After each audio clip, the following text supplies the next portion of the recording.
that money, money, money, money. I don't come to money, money, money, money. Do it all for money, money, money, money. Let me stack that money, money, money, money. Come and get that money, money, money, money. I don't come to money, money.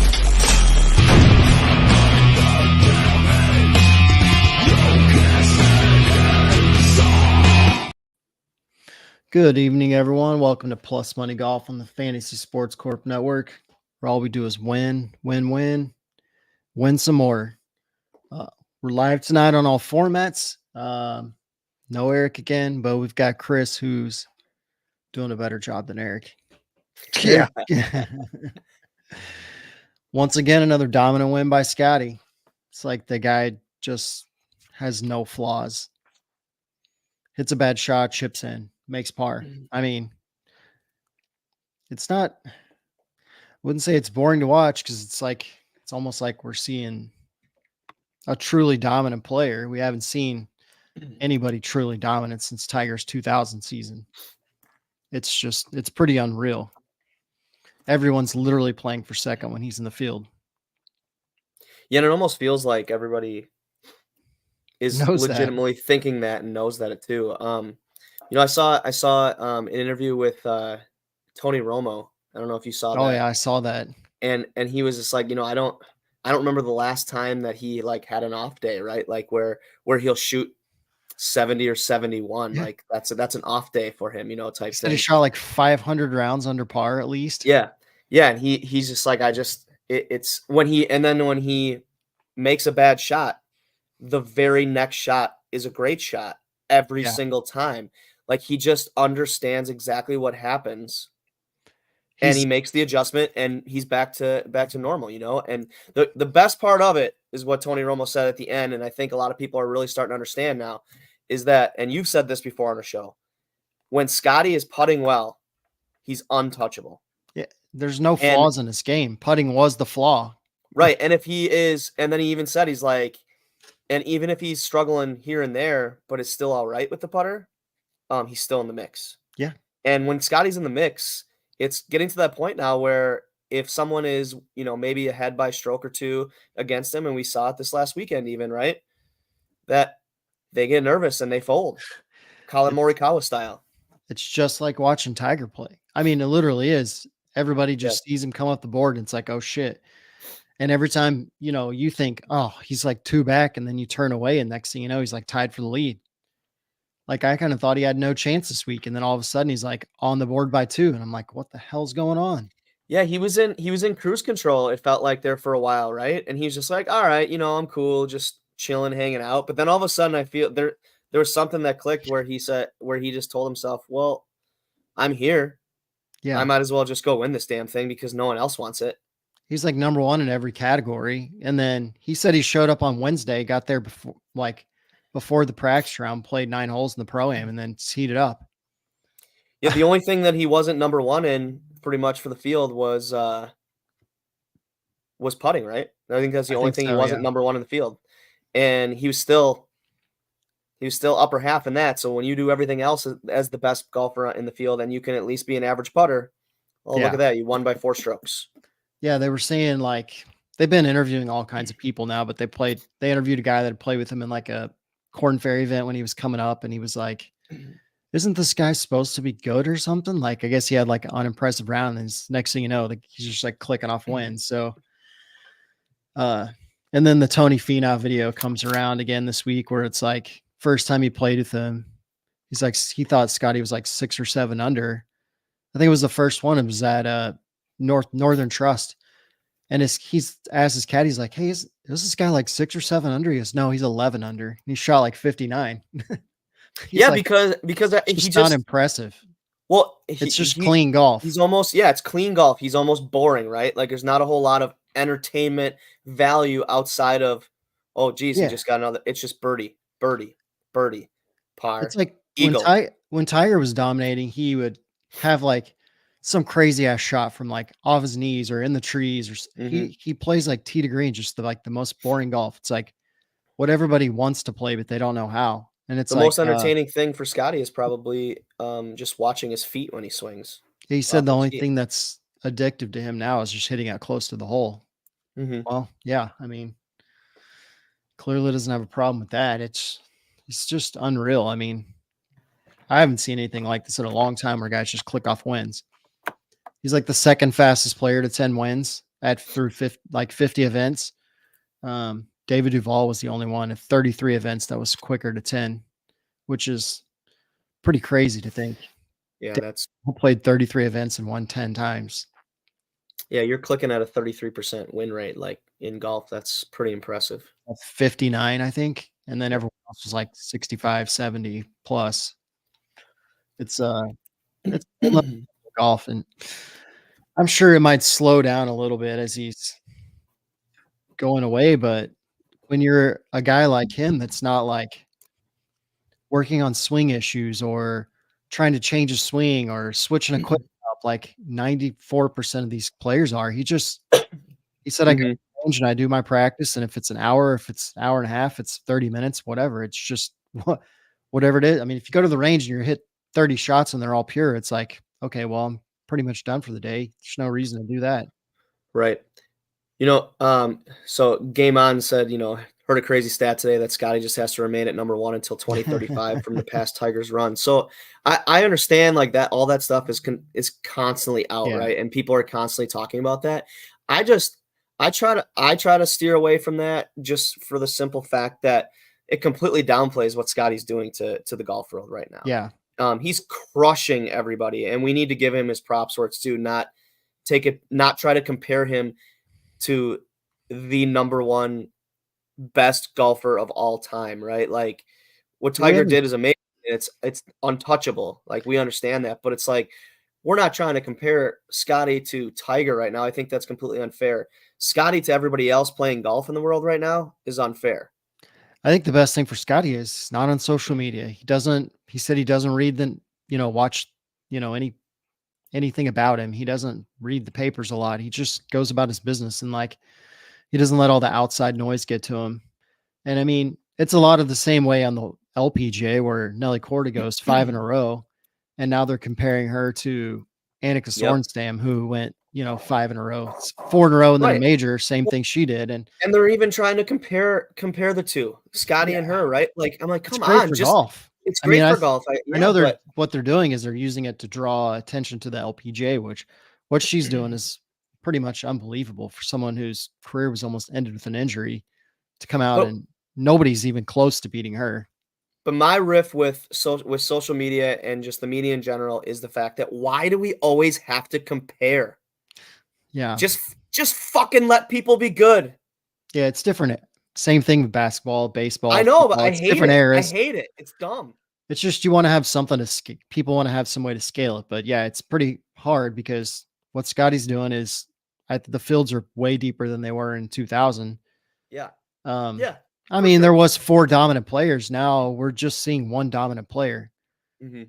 I mean, Tiger had to deal with Phil, David Duval, VJ, um, and various other players where Scotty's dealing with nobody.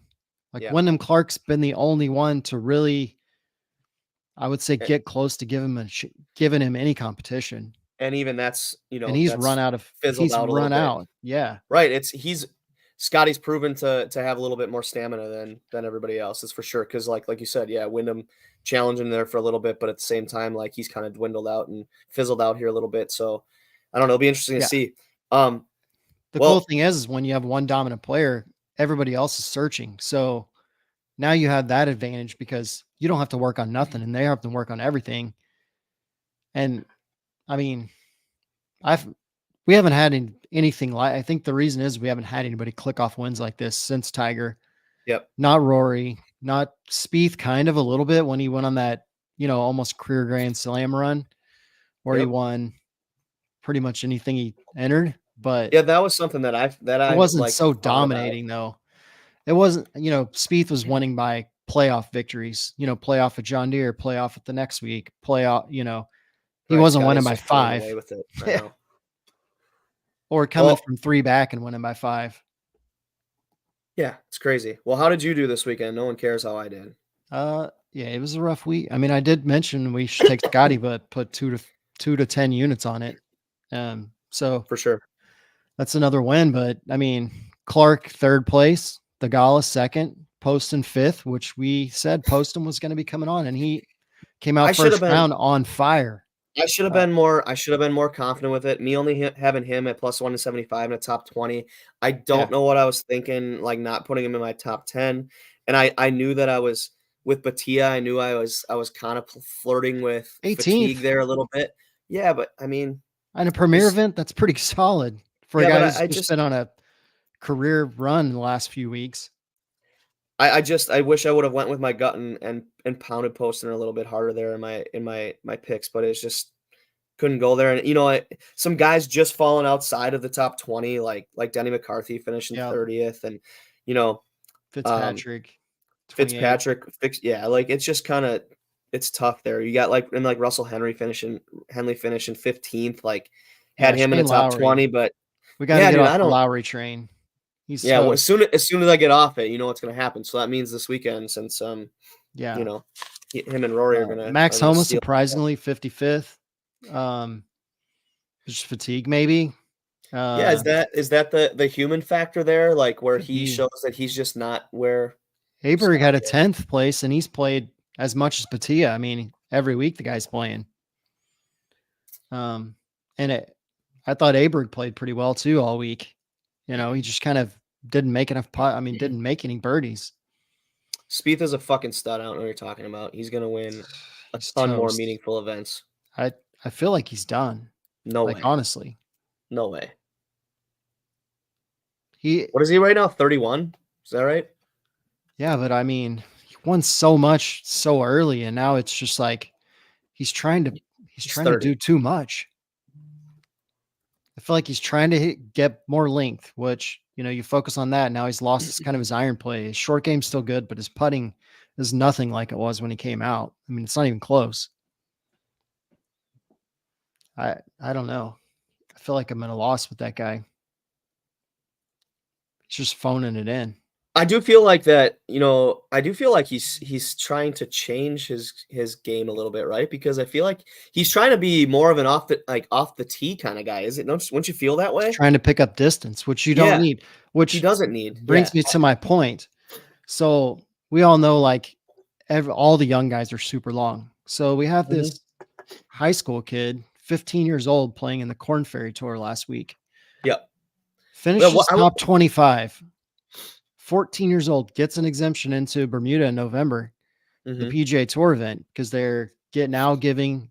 It's I think Camilo Villegas runs that event for his foundation, giving an exemption to the number one player AJGA for the previous year. So because that person could be turned pro, they could be in college, whatever. Yeah. This kid's like Scotty Scheffler of the AJGA. I mean, he won the junior players. He won this junior PGA by 7 shots. He's the number one player in junior golf at 15 years old. Sponsored by TaylorMade. Shoots 64 or something, 3rd round. I mean, top 25 for 15 years old. Hits his driver 280 off the tee. His driving distance is 280. So you don't need to get it out there. I mean, but I watched a few highlights and a few of the holes. The kid has an amazing short game. I mean, it's very Spieth and Scheffler like, where he just gets up and down from everywhere. I think some of it's lost with players. Like everybody wants to hit it far, but if you have a short game, you don't got to hit it far.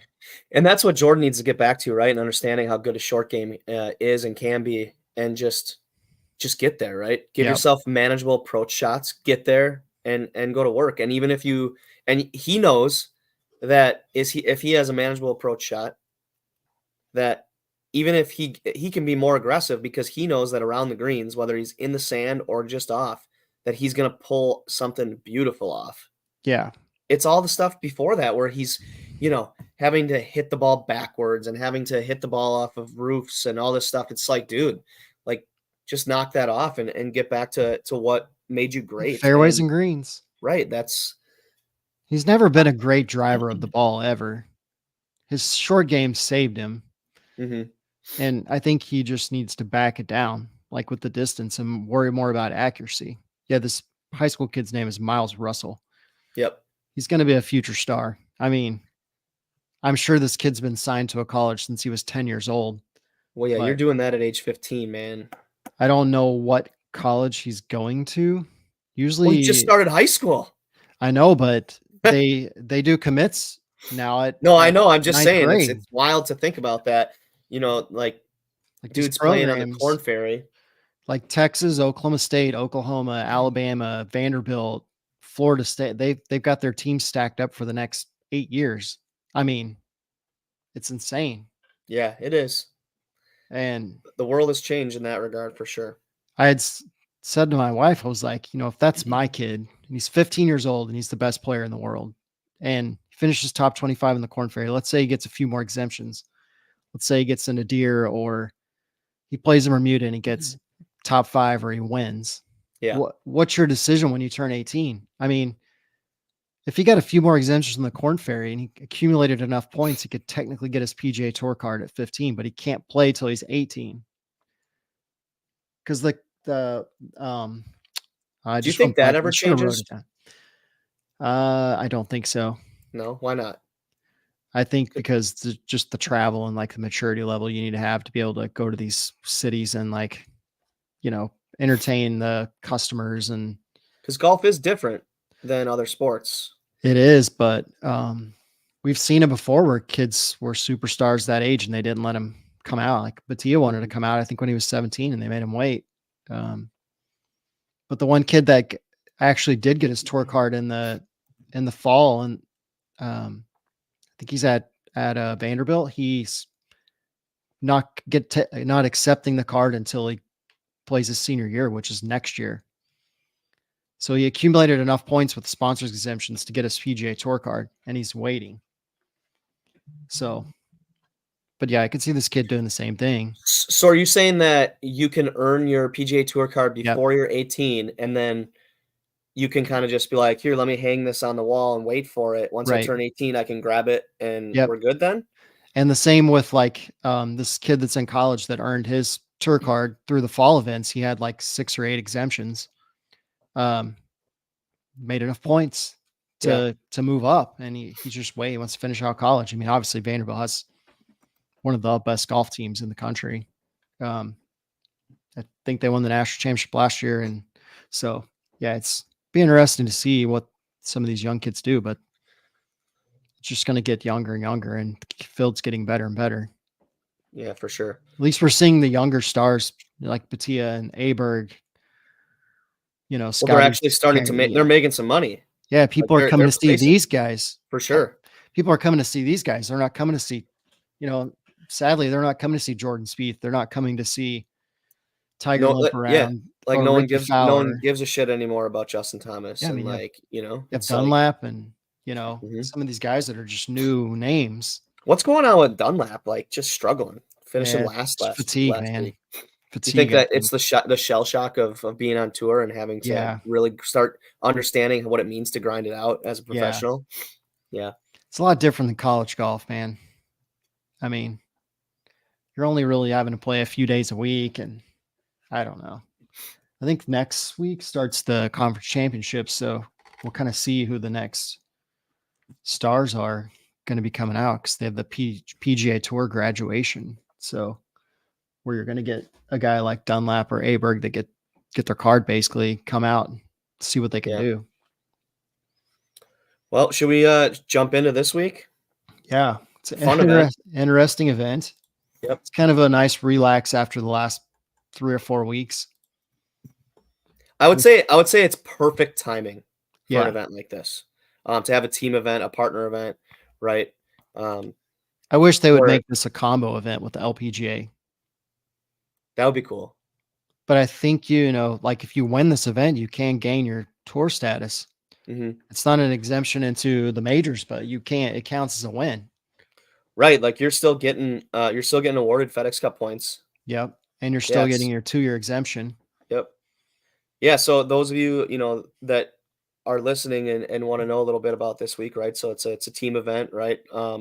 Where they are 2 of the rounds they're doing alternate shot, and then 2 of the rounds they're essentially playing best ball, correct? And I'm trying to see which rounds are which. think the They first alternate round. rounds. The first round is I know the last round. first and third. Yeah. First and third rounds will be 4 ball, and the second and final rounds will be foursomes. So they go alternate shot first and third, and then best That'll ball be fun. second and fourth. That'll be really fun. Yeah. It's a bird top- fest. Yeah, top 33. So it'd be the low 33 teams and ties at the 33rd position. Yeah, because they're having to play in foursomes, which is gonna take fucking It's forever. gonna take forever for sure. It's and if let's see, I'm just reading through here. If You can pick anybody if you're I believe if you're a PJ Tour member, you can pick anybody well, that's why as long Matt as they're Fitzpatrick- professional. That's why Matt Fitzpatrick takes his brother, right? Yeah, which his brother Essentially. beat him in the Open Championship last year. His Yeah. brother's a phenomenal player. Yeah, for sure. I saw like Nicholas Horgaard's playing with his brother Rasmus. There's twin Which is brother cool. Rasmus, which he's killing it on the DP tour. And then there was some interesting groupings, like where you had a lot of tour guys playing with college buddies that are on the Corn Ferry. Which is a cool dynamic. And like Yeah, I I said, like it. you know, it's a fun week because you just had you Two know grinders. you said the Masters, and then you had an elevated event, and so now guys are like, all right, so let's pump the brakes. Let's still make it meaningful. It still counts counts as a win if I win. Still get some FedEx Cup points and everything. He's like, but it's going to be way more relaxed. You're going to see guys smiling out there. You're going to get, you know, outside of guys like Schauffele and Cantlay, who are just going to be like stone cold face the whole time, right? It's just This will be a good event for the if they have Smiley on Thursday or Friday with the cart pulled up to the par 3, just chatting with players, because you're going to probably see a lot of trash talk in this event, player on Guys, play, yeah. teammate on teammate trash talk. Yeah, guys are going to be much more willing to talk this weekend. I feel like it's Yeah. going to have like not quite like the Phoenix Open, but you know, towards that, I guess. Yeah, it'll be good. It's a good event. I mean, it's not a well watched event because it's just kind of the formatting, but I like it because it I like it. shows maybe you get a guy like maybe 2 guys make the Ryder Cup team that have played in this and played well and foursome well. Now, if you know that's who you want to play. I think that's how Schauffele and Cantlay always get stuck together in the Ryder Cup because they play so well in this. Play so well in this together in 4 balls. Yeah, I agree. It's so we're at TPC Louisiana. 70 just over 7,400 yards, par 72 this weekend. Looking at some things here, 4th most bunkers. Okay, so there's going to be a lot of bunkers in play. 13th most water danger holes. So we're talking bunkers, lots of trouble, right? Yeah. But Bermuda fairways, you have POA greens. You're looking at green speeds at around 12. Pretty small greens.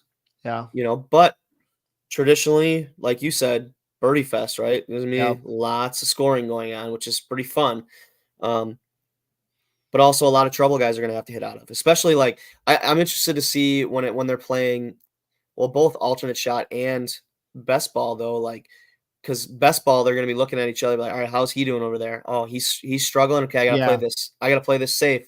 Or oh, he's okay there. Well, I can get aggressive then right now. Yeah, guys play way more aggressive in the 4 ball because it's like I mean, 2 tour players, you're not really worried about. It's not like you're playing with your buddy that's a 12 handicap, and the alternate shot is very strategic and interesting though, because they have to figure out. I mean, they're gonna crunch numbers. They're between each team and what they're gonna do and who's gonna be teeing off on the odd holes, who's gonna be teeing off on the even holes. You can look at guys like, for instance, like you look at McIlroy and Lowry, right? Well, you're gonna want McIlroy teeing off on those par fives, and then you got Right. a guy like Lowry who's really good on those like mid par fours and everything. So they're definitely going to be looking at. I'm thinking what it's going to be. Is it the odd holes? No, it'd be the even holes then. Uh This could be a it's kind of a crazy event. crapshoot there. I was just looking at the course map that they provide to all the people when you come in, and it's like there's literally a bar like every 3 holes. It's like the Jameson Lounge, the Tito's 19th, the Ultra Hole, the Screwball Whiskey, the Tito's Stillhouse, That's it's like sick. a bourbon one. I mean, it's like, well, I mean, we are in New Orleans, so, I but was just yeah, gonna it's going say to be you're in nuts. Party Like, Central. could have some rowdy crowds. Yeah, you're just looking for. I mean, you're really looking for two guys who complement one another the most, right? Yeah. It's what you're really looking for, and you're looking. And honestly, I think history plays a big part, maybe even a bigger part in this weekend's event than in just regular events. To where even if it's like, all right, this one guy's got a different partner, but look at his track record here and how he plays with people. Because I think that goes a long ways with like, all right, this guy is traditionally does well, even if it's with different partners here and there, like a guy like Billy Horschel. Yeah. Who just won last week on the Yep. opposite field event by Yep. 3. He's an He wasn't in the interesting. front. He wasn't in the final group. He was like 3 groups back. Shot what, 62 or 63 final round. Yeah, I think it was. He's playing with But Tyson Alexander, who I think he's a WEP guy or a Corn Ferry guy. Sorry. So he must have saw something in this guy because his normal partner Sam Burns is having his baby this week, so he couldn't play with him. So and Billy Horschel won this event in 2018 yeah, with Scott Piercy of all people. So there's some interesting a little groups. interesting. So there was a bunch of that stood out to me of guys who live next to each other, are brothers. Lots of brother groups this week. There's, And I that's think, at fun. least 3 brother groups, which is cool. That's fun Yeah. 'cause you can feed off of each other and you know how the other person plays because you probably played 100,000 more rounds with that guy than you have anybody else. So Tyson Alexander, he has played in 11 events this year already. Must be a Florida guy. Like he went to Florida. Yes, he did go to Florida. There you go. That's Yep. connection there. He's from Gainesville and went to Florida. There you go. He's 35 years old. So He's yeah, about that the would be same age as roughly Billy. around as Billy. Yeah. They must So have been maybe they teammates. must have went to school together. But he played in the Punta Cana last week. Finished 55th. He played in the Valero. He was T14. I don't even remember seeing him on the board. Yeah. That's but- because there was too many stars at the top of the board. Yeah, he made the cut at the Phoenix Open, Farmers Insurance. Yes. Maybe he's a yeah, long so- maybe he's a long ball hitter. Let's look at his stats once. Let's check him out. Let's see what he's got. I would let's see. Wow, they're gonna be very good putting and approaching. I mean, he's 68th in strokes gained total. So I mean, he's driving distance. He's 64th. He Morikawa playing with Kurt Kitayama, who is probably one of the best putters on tour. Yeah, maybe he can help Morikawa finish a little bit. Fuck. I'm done with him. I'm done with Xander. Like, don't even mention their names. Spieth, Lowry. Yeah. They got to show me something. I know it's frustrating. It's frustrating, some of these guys, but Max Homa is going to need to show me some unfatigued rounds before I even think about picking him again. Yeah, he's going to have to show a little bit of consistency. I mean, it's been good to see now 2 straight majors that he's played well, but at the same time, you want to be considered as one of the top players in the world. You can't just take weekends off. You can't finish 50th. You just can't do that.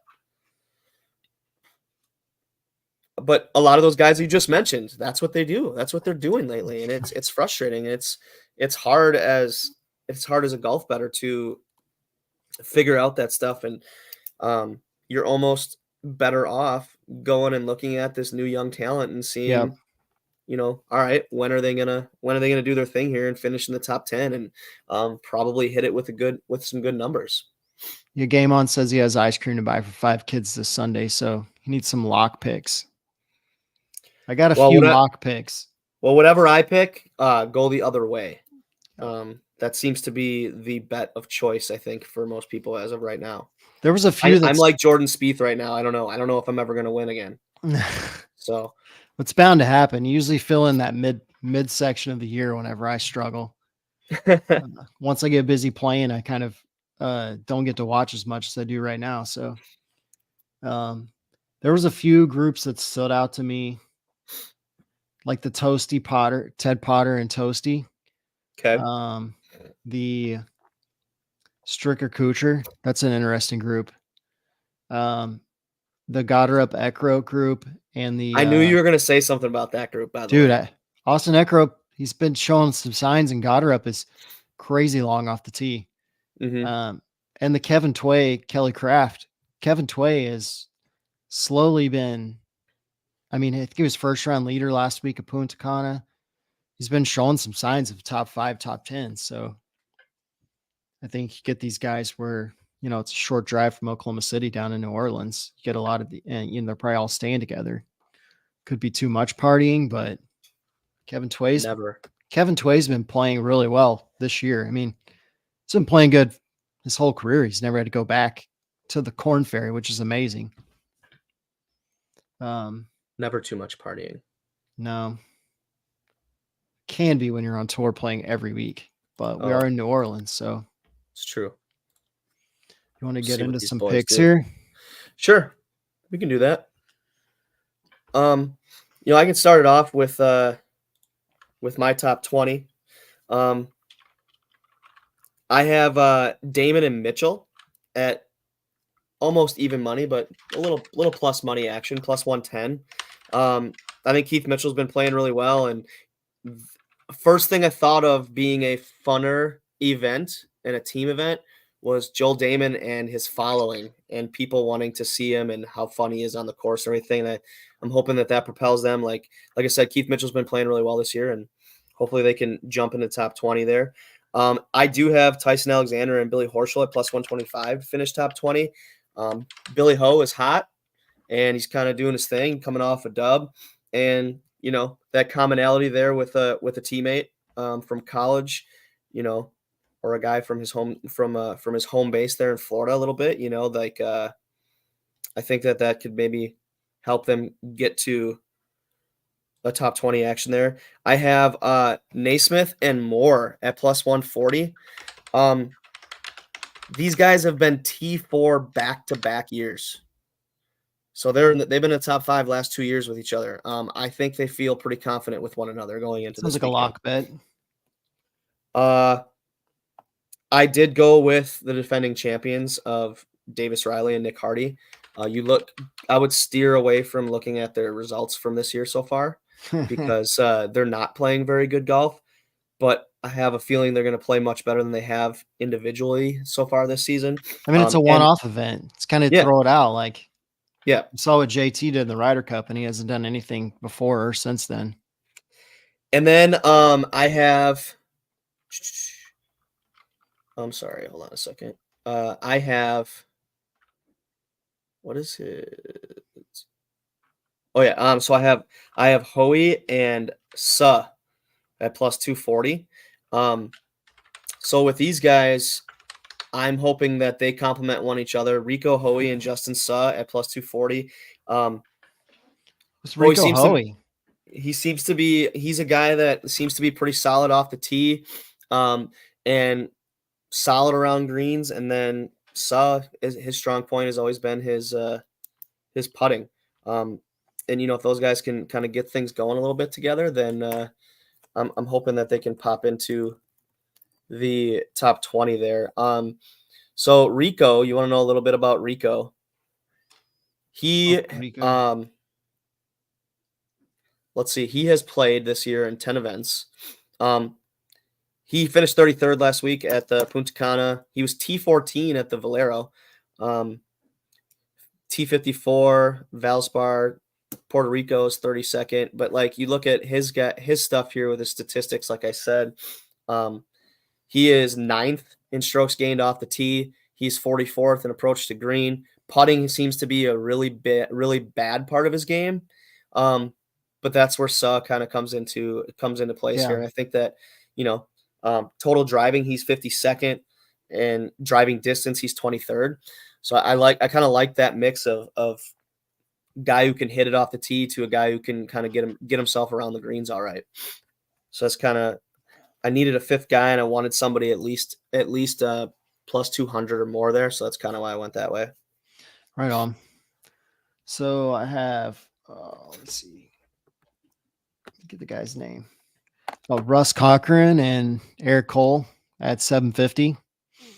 Eric Cole's a gamer. I mean, get him in these weird formats where he doesn't have to worry too much some of these rounds. Toasty and Potter at 500. Johnny Vegas and Bronson Ragoon at 360. Because Johnny Vegas is still long. He is. And he seems to do well in these funky events sometimes. Then I had Sloan and Teeter at 450. First round leader with Johnny Vegas and his partner. Ooh, maybe. Yeah. And then my last one was Kevin Tway and Kelly Craft, 450. I mean, those two guys can get it around. For sure. I think top 20 should be pretty easy for them at 450. Seem like pretty easy money. That's about the safest bets I have on my list, really. I have been hitting more of those top 10s lately, so the top 20s are the ones I struggle with.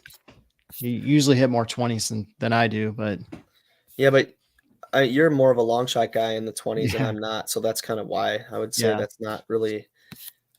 We're completely different when it comes to our top 20 picks. Yeah, I'm trying to get the most money I can out of those guys. For sure. Right now, I'm trying to just get any money, so that's why I'm get some money on the board. Sticking around there. If I could hit 3 of these guys this weekend, would be really nice. Top 10s for me, I go right into Tom Hoagie and Mav McNeely. These are 2 guys that Adam loves, so he's got to like that I picked. That's a good pick. I have them at plus 210 for a top 10. Maverick McNeely's been playing better. Same with Patrick Rogers too. They both kind of been showing signs. Yeah, so when it comes to Hoagie, right? He tied for 18th last week at the Heritage. But he would have been higher. He had that quintuple bogey 9 on the par 4 18th. So like that sucks. He tied for 14th at the Texas Children's Houston Open at the end of March. And then, McNeely, in his 10 starts this season, he's made 9 cuts and has finished inside the top 15 3 times in his last 6. So I think that they're a really nice combination here. And I'm excited for that. Then I have Taylor and Hadwin, who at plus 225, were the runners up last year. I felt like 225 was a solid number, and I think that they're 2 really solid players. And man, there's no reason why they shouldn't be in the top 10 again. I kept rolling with Damon and Mitchell at plus 280, as well as Naismith and Moore at plus 360. I loved that plus 360 number with those guys. They're back to back. Yeah, Naismith and Moore back to back T4s are giving me plus 360 top 10. Let's go. I'll take that. I did, and then I rounded it out with Tyson Alexander and Billy Horschel at plus 320. If you don't like that, I did have as a runner up where you could swap one of those guys out, one of those teams out if you didn't like them, for Alexander and Horschel, at Fitz and Fitz at plus, what were they, 230? Yeah. Yeah, they're not my official pick, but if they were my 6th on the list, were the Fitzpatrick brothers. They're going to be tough. So yeah, I had top 10s. I had Stricker and Kuchar at 1,000. Stricker owns the senior tour. I mean, he wins all over the country, and Kuchar is just pretty straight, good short game. He's going to keep Stricker. I mean, he's pretty much going to hit it where Stricker wants it, and Stricker's going to hit it where Kuchar wants it. So, Yeah. the two experienced guys there, good buddies. It's a lock for a top 10. Then You heard my it here, other man. one, That's a lock. it's a lock. The only reason they might not be a lock is if they get out birdied by the young guns, and don't make the cut or something. If it's like crazy deep scoring. My second one was the Cootie Bros, Parker and Pearson, at 600. Brothers playing together. They're gonna do something. They know how each other plays. They've both actually been playing pretty well this season. Shout out to my son's name, Pearson. Yep. Except Pearson Cootie spells it really weird. Yeah, he's from Texas. And then I had Cochran Eric Cole at 2,500 for a top 10. I thought that seems awfully good stats for them. Then I went with the Goddard and Eckroad at 300, which, I mean, clearly they see the same thing I see. They're both trending up. And then it's crazy that they're 300 and Naismith and Moore are 360. That's why I was like, this was a no-brainer for me to take those two guys at top 10 because I know they both play a lot together because they both play out of Edmond. They both play at Oak Tree with Tway, and I think Kelly Craft's out there. Victor Hovland's out there. Matthew Wolf. There's 30 tour guys out there. And they obviously see something in each other to play with each other. They had lots of options. So, yeah. And then my fifth one was Taylor Montgomery and Griffin at 400. Who was one blank on the name? Ben Griffin. Ben Griffin's a great player. Good putter, good short game. Taylor Montgomery's just a solid all-around player. Yeah, Taylor Montgomery's a solid player for sure. I don't know much about Ben Griffin. I'm looking him up right now. He's kind of came out with that Eric Cole group where they're just kind of like grinders. He played well last week. T14 at Punta Cana, T39 at the Valero, and 36 at the Texas Houston Open. T17 at Valspar. Dude can play, man. T28 Phoenix Open. I try to find the gems out there. Yeah. I want to look at some of his stats. 69th in strokes gained total. Millie Goats wants to know if Scotty could win this event on his own team. Play one ball, Lance Armstrong style. Would he have to have his alter ego out there for alternate shot or what? No, I think they let him play two balls off the tee. That's scary. And then he just hits one from there. But yeah, he's going to hit two drives within, you throw a towel over him. So what's the point? I think if Scotty had a partner, it would just drag him down. Like it would make him human. He wouldn't want to be him and Jordan Spieth, and Spieth's 80 yards deep in the trees. And it's like, thanks, Jordan.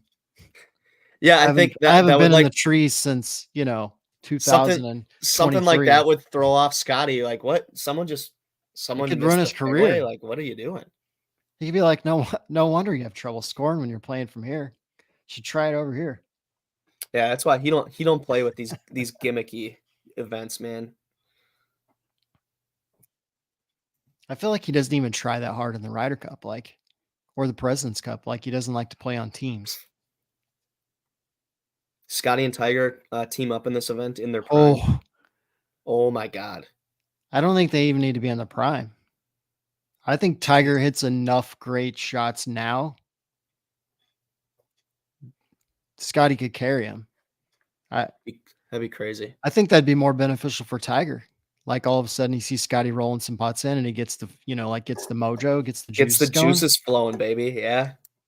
It's like, and like if they had a throwback all-star team and, Jordan starts seeing balls go in. I got it. Let's get Scotty and Tiger. Let's get Scotty and Tiger in the match. Give Tiger a cart. Get him in there. Just chill. Yeah. I mean, him and Charlie are shooting 14 under down at the Ritz-Carlton. Surely him and Scotty could take it deep. I'm in. Let's do it. I'm in. That'd be awesome. I advocate for it.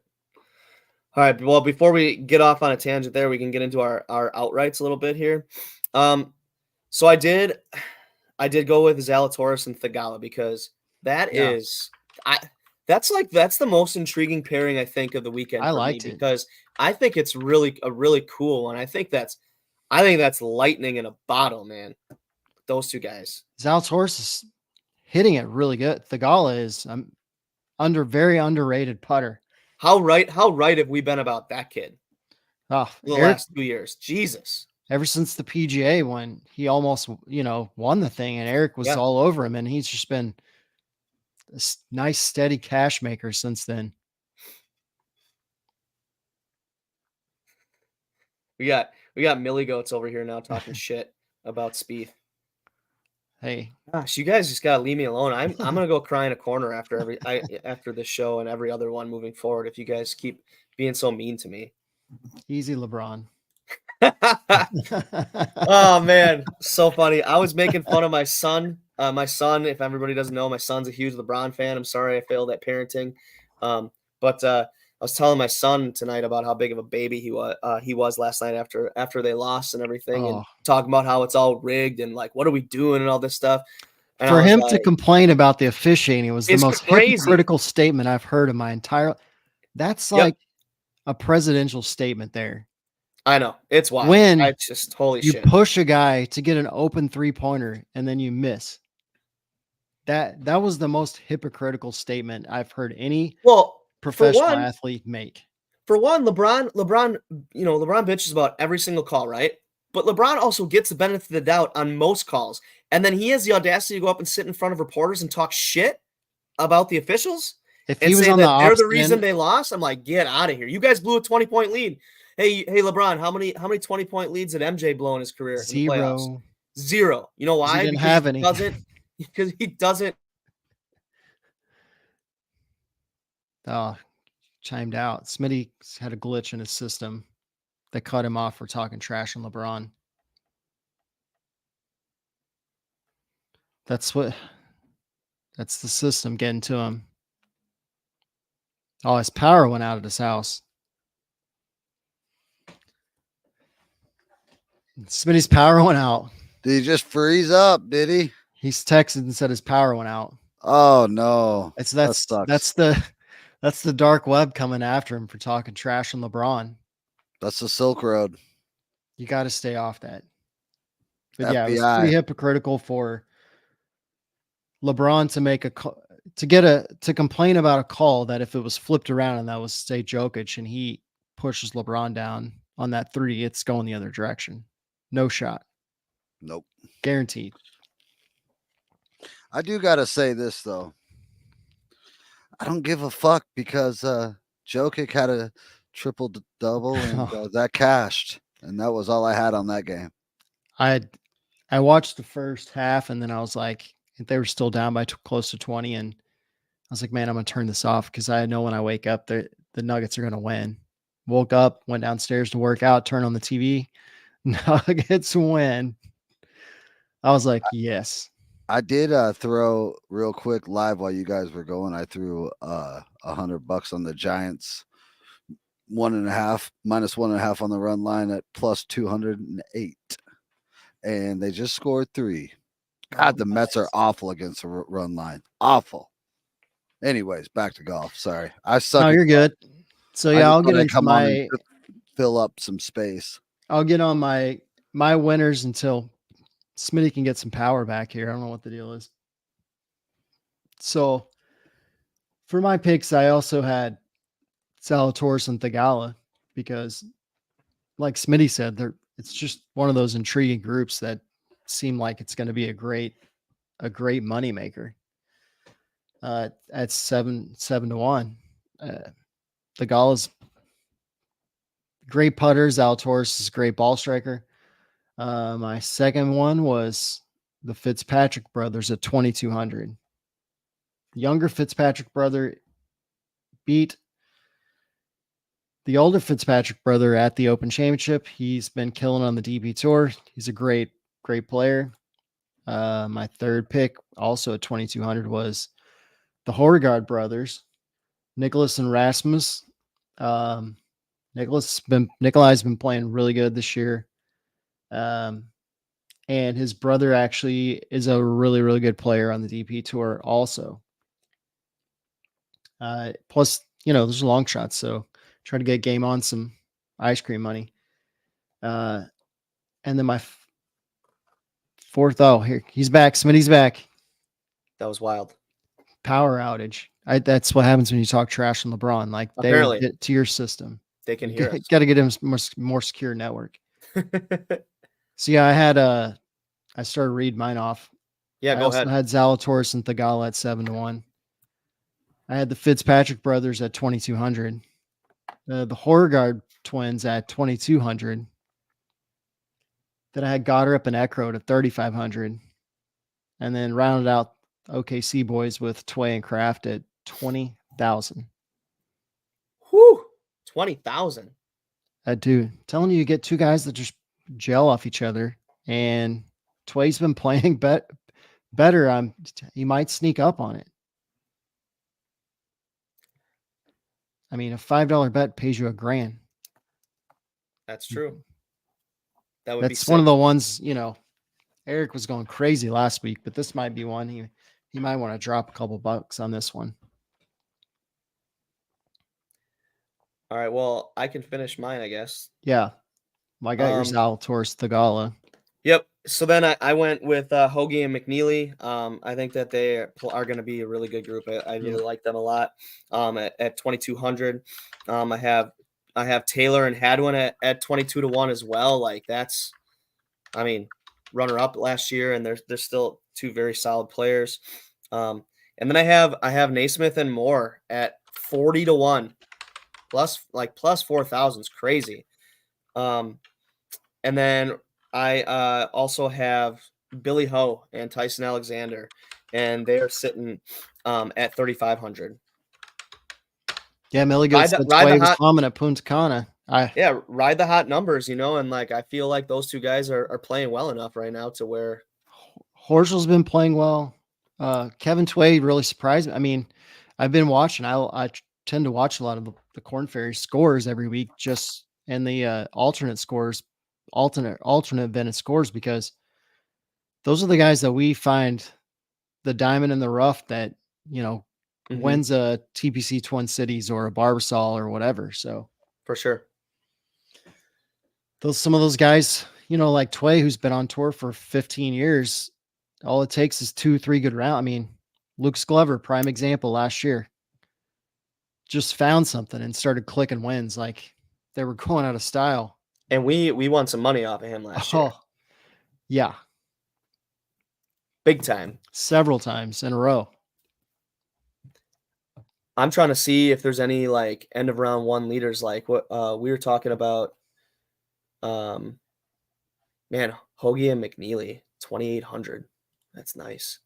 Yeah, we need to get a way to live feed Eric's Sunday 8 a.m. text about who to live bet on, because he's cleaning up on the live bet. He has been on fire with his Sunday morning live bet last round leaders and stuff. Oh man. I think he did he might have said something about JT Poston on the first round leader last week. He did. Got him. Yeah, he did get him. It was didn't he say it was 50-1? Yeah. It's crazy. We need to get a hold of JT Poston, because he's made Eric a lot of money. Oh man, Smitty just faded out. Oh, never mind. Yeah, so Millie Goat's bringing up the 15-year-old kid again. Well, Millie Goats came a little bit late to the show, but we were talking about him before and how he's just ridiculous. So posted his stock yardage: 3-wood 270, driver 280. Is that not weird? Adam can speak on that a little bit more. It's just the gapping, like the three. So my understanding is that the drivers are regulated up by the COR, which is how fast the ball can come off the club face. The 3-woods are not regulated. So you're seeing more often that the 3-woods are going similar distance, but some of that could be his carry distance, where his driver's rolling out another 20 yards, where his 3-wood's only rolling out 5 or 10.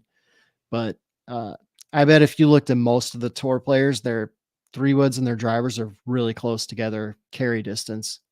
Yeah, you do watch a lot. I pay attention to that stuff because I'm really curious about how guys are carrying stuff on certain um on certain holes, right? Like, okay, well, what's he gonna do right now when he's 300 out?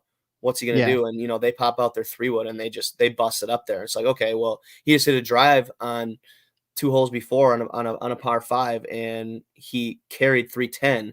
Right. So, I mean, yeah, these guys, their 3-woods and their drivers, I feel like are very similar, but like you said, rollout is a little bit different. I mean, this kid's tiny. I mean, he's As small. well He's as a how they small shape kid. shots, right? Yeah, and he's a small kid, and it could be the launch angle. Like he may just not have enough power to get the launch angle up on his driver. I mean, he clearly doesn't have strength. He's a 15-year-old kid. Like Right. he looks like a kid. And it could just be the dynamics, or maybe he likes the way his driver feels and he's comfortable with the distance it goes. I mean, Mhm. if you're 15 years old and you're hitting a 280, that's probably average for that, elite junior player, but it's not unusual for your 3-wood to go farther. I mean, especially if he's playing the newer 3-woods that are so much hotter. Yeah. You get the right shaft and it's crazy. I've even noticed how my 3-wood is maybe a 10 or 15 yard difference between my driver and that now, because the drivers wear out. The 3-woods just stay hot longer. You can play a 3-wood 3 or 4 years if you're an elite, like a top player, like a tour player or elite junior. You could play a 3-wood 2, 3, 4 years. You're not playing a driver more than a year and a half. They just don't last. Is The that faces probably wear out. They you make the think that's faces so thin that they just wear out. is that not is it more, I mean, you're hitting your driver more too. Is that like just longevity, the amount of swings on a club? Probably, yeah, practice. You're practicing more with your driver. I mean, you Yeah. go to the range, you're hitting 20, 30 drivers and you're hitting maybe 5 or 6 3-woods, and you hit a 3-wood in play in a round, maybe 2, 3 times where you're hitting your driver 10 or 12. Yeah. Hey, Millie Goats, we're never going to be mad at you for showing up at any point. Like we don't discriminate on people. We'd love to have everybody here for the entire show, but if you show up a little bit late because you got something going on, we're not going to hold it against you. Just go back and watch the rest of it, I guess, right? Yeah. I mean, this kid was top 10 for the first few rounds. I mean, he almost didn't make the cut and then makes 2 eagles and 3 birdies and clearly makes the cut by a mile. It was in contention the first round. It's 600 through 8 holes, and then we got amateur golfer questions going on right now. It's like, so if I had a driver for 3 years now, it's toast. How much depends on how much you play. Right. It's the amount of swings for sure that you're putting on it. Yeah. Without I mean, if question. you're playing once every 3 months, it'll last you a lifetime. But if you're, like I said, a professional or even a PGA professional or an elite junior where you're playing 3, 4, 5 days a week and hitting range balls 7 days a week, the shafts give out, the faces give out. I mean, I don't know how many guys I play with that go through sometimes multiple drivers in a year because the faces just wear out. I've had the same 3-wood for 3 years. So I've had the same 3-wood for a few years now. But after 3 years, the face will get thin and it'll crack. So yeah, it's not always the best to keep them that long, but when you find one you like. Yeah. You see a lot of old fairway woods in tour players' bags. You don't see a lot of old drivers. And if guys are more likely to stay up with the technology and the year to years with their drivers. And yeah, you might see an old model, but it won't be an old driver. I guess you could say that, where they like the tour van will keep and the warehouse will keep, 20, 30 heads every year just for the tour players.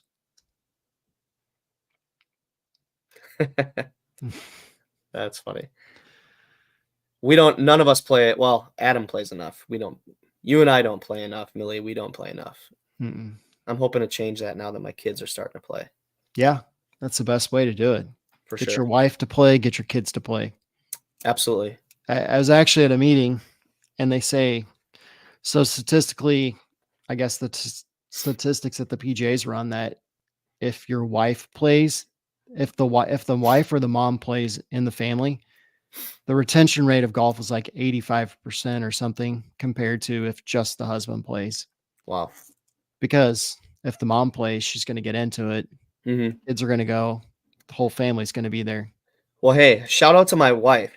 Okay, this was her idea. Our 10-year anniversary is coming up in June, and remember, I texted you the other day Yep. about golf courses in Michigan, and her idea to go on a just start driving to Michigan and driving up, the side of Lake Michigan and Yep. stopping at different golf courses and playing some golf courses for our 10-year anniversary. I was like jaw dropped. I'm like, wait, who are you again? I mean, what you want to play golf? But no, my wife loves playing golf. So shout out to her though for wanting to plan a Yep. golf trip for our 10-year anniversary. That's pretty exciting stuff. If your wife plays, you're going to get to play a lot more. Hell yeah. Awesome. You got anything else? Nah, I think we're good. I mean, I'm just trying to hit something here this weekend again. I got to get a top 10 or an outright sometime soon. Yeah. Otherwise, CA, you might have to find somebody new to Yeah. co-host the show because I'm shit. We'll have to change the time, get Eric back in here just to kind of give Smitty a pep talk. I know, for Get him real. fired up. I need some positivity in my life out of Eric. He's just got so much energy. Yeah. He's got to take one Tuesday and just come in here. Yeah. Just host it one time. He hosts it one time. Adam, you'll quit. You'll be like, no, fuck that. I've already said I'm not even close. There is, to Eric. but Eric is pretty. He's the great, man. like opening host. There's not much better. For sure. Yeah. He's like, He'll get a kick out of this when he's listening tomorrow at work. yeah. And Eric kills it. He's the best one there is. Yeah. And I hope he comes back, but once Smitty gets out of school and we get into summer, then we can do some different recordings. So that way Eric can be around for it. Hey, yeah, Game On wants to host one of these nights. We're all for it, man. Come on. We'll take anybody. Anybody that wants to come on the show, we'll take you whenever. Yeah, Will would crush it as a host too. Hell yeah, let's go. Will knows what he's talking about when it comes to golf, so let's go. And betting. Yeah. So it's a win-win. For sure. Let's do it. Yep. Sounds good. All right. Well, thanks guys for listening. Yeah, you guys can follow us, listen on all the formats. You can follow us on TikTok, Facebook, Instagram, X, whatever, everything. You can follow me at AMillerPGA. You can follow Smitty at C Smith with 8 with an F. Until next time, guys, hit it straight and keep it out of the pond. Cheers. Have a good one.